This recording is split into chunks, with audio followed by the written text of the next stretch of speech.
Hello, guys and gals. Me, Mudahar, and controversy and boycotts are today's word of the day. So, ladies and gentlemen, when it comes to Hogwarts Legacy, I'm going to get right into it, okay? Now, I'm not a big Harry Potter fan, okay? To understand, my history with Harry Potter is very limited.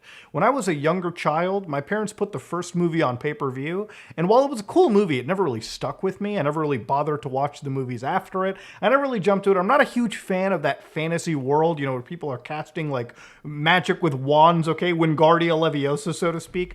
The closest I ever came back to Harry Potter was reading My Immortal, okay? That's pretty much what it comes down to. Now, Hogwarts Legacy is a game that's pretty much been like hyped up since before the PS5 and Xbox Series X and S were launched. This was like the one big next generation game that everyone was looking forward to. An open world, super immersive way of running around Hogwarts back in the 1800s. Now, I haven't bothered to look at gameplay, I haven't bothered to jump into it until this controversy kicked in. If it's one thing about boycotts and controversies and social media attention, once you see it blowing up in your feed so much, you're eventually going to look into it. And boy, did I look into it, okay? Now, if you look into the game Harry Potter, the Hogwarts Legacy, it is a game made by a team that is pretty much the Rocksteady of Harry Potter, okay? They actually care a lot about the source material, and it really does seem like if you're a Harry Potter fan, this is the one serious Harry Potter game you pretty much don't want to miss. The last actual serious Harry Potter game was probably like the Deathly Hallows game, or I think it was the Prisoner of Azkaban game, which was like the PS3. I'm not even talking about Lego Harry Potter. Lego stuff is fun with your like nieces and nephews. Hell, honestly, talking about nieces and nephews, when it comes to Harry Potter, I was surprised at how popular the franchise still is. Now, I'm sure for a lot of people who grew up with the game, they're like, yeah, I like Harry Potter. But even looking at the franchise now, you're talking about movies, forget the movies, the books, you've got like entire amusement park sections, you've got Legos, Lego kits. I remember buying one months ago for my niece at this point, who's a huge Harry Potter fan. Again, I didn't even know Harry Potter was this massive because I wasn't really seeing any new movies or new books come out of the entire franchise. I don't even know if there's really any active spin-offs either that are keeping this franchise alive and around. Now, of course, the real controversy for this comes not from Harry Potter itself, but from the author of the entire mythos, J.K. Rowling. If you don't know J.K. Rowling has made some transphobic tweets, I guess you could say, way back in the day, like 3 years ago. I'm going to leave some of these up here. I'm not even going to go around and really read into it because this is just like scratching the surface. Obviously, J.K. Rowling has made some tweets that exactly haven't resonated with the trans community. And because of this, the game is being called upon for a boycott because J.K. Rowling is an incredibly intelligent person when it comes to monetizing their franchise. This is somebody that like makes royalties off pretty much everything, okay? The books alone, obviously, you've got the movies, you've got the I'm pretty sure she makes money off of like Harry Potter World. I'm also sure if there's a Harry Potter Fleshlight collection, she's making some royalties off of that. Hell, I wouldn't be surprised if J.K. Rowling is making actual bank off of My Immortal somehow, okay? But of course, to come into it, obviously, if this game sells really well, J.K. Rowling will make a bit more money. Now, of course, canceling J.K. Rowling is like canceling a high-speed bullet train with your two fists because she's already a billionaire, okay? She's already rich enough to the point that she can pretty much say whatever she wants and she'll never actually suffer real tangible consequences. I mean, if this game sells absolutely well, she'll maybe make $100 million more, which given at her wealth status, is effectively a rounding error. That's how much money she's made.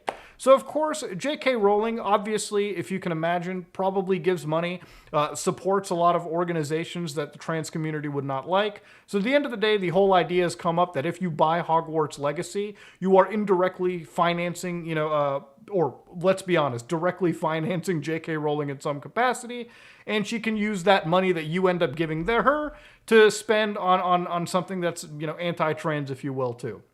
Now, of course, a lot of the actual discussion has come around from separating the art from the artist, right?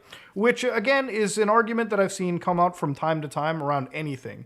It's almost back to the whole, Activision Blizzard scenario when a lot of the really, really insane stuff was coming out of that, where people were like, let's just boycott a lot of these big games, like Overwatch 2, Call of Duty, which ultimately didn't go anywhere, Diablo 4, which is currently coming out. Even after all that controversy, I'm pretty sure Diablo 4 will still sell like hotcakes. No matter what happens, it's something to look at with a lot of these boycotts is they almost never actually go through.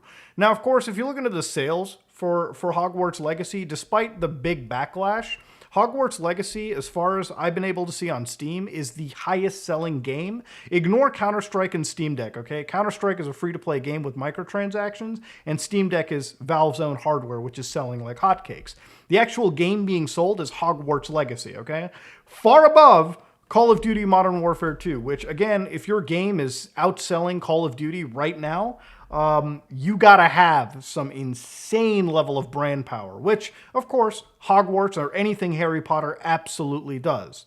Now, of course, looking into this scenario, are you a bad person for buying Hogwarts Legacy? I guess if we're to go with the idea that, hey, if you want to make sure that this group of people, these transgender individuals, want to have some, basis in the world, which, to be real with you, okay, if you ask me politically, my take is very simple, okay? As long as you're not harming anybody, as long as you're just living life on your own terms, and as long as you're happy, who is anybody to take that from you, okay? That's pretty much what it comes down to. As long as you ain't hurting anybody and you're doing your own thing and vibing, then I'm all on your side, bucko. That's pretty much what it comes down to.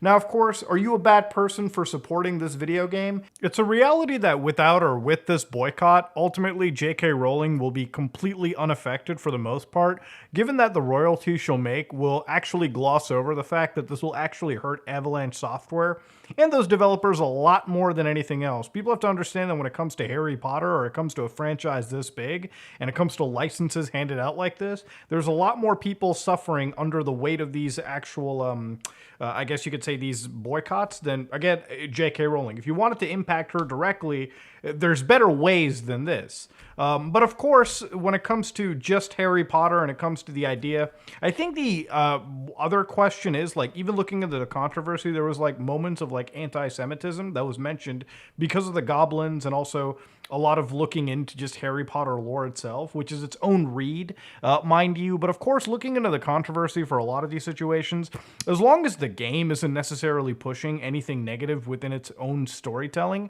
then I think it's truly safe to separate the game or the art from the artists themselves, especially if you know deep down this boycott isn't going to financially hurt the actual person that they want to target more than the people who are creating this one piece of media together.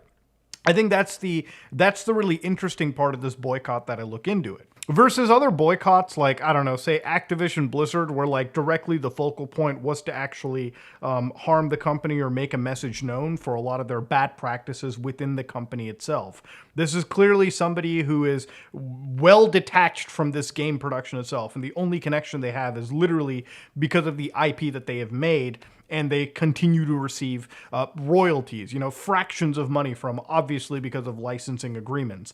They aren't responsible directly for making a lion's share of the money. It really seems like, obviously, the big share of the money and the big share of the profits are going to be for Avalanche and the publishing teams and the teams that are behind this game as well.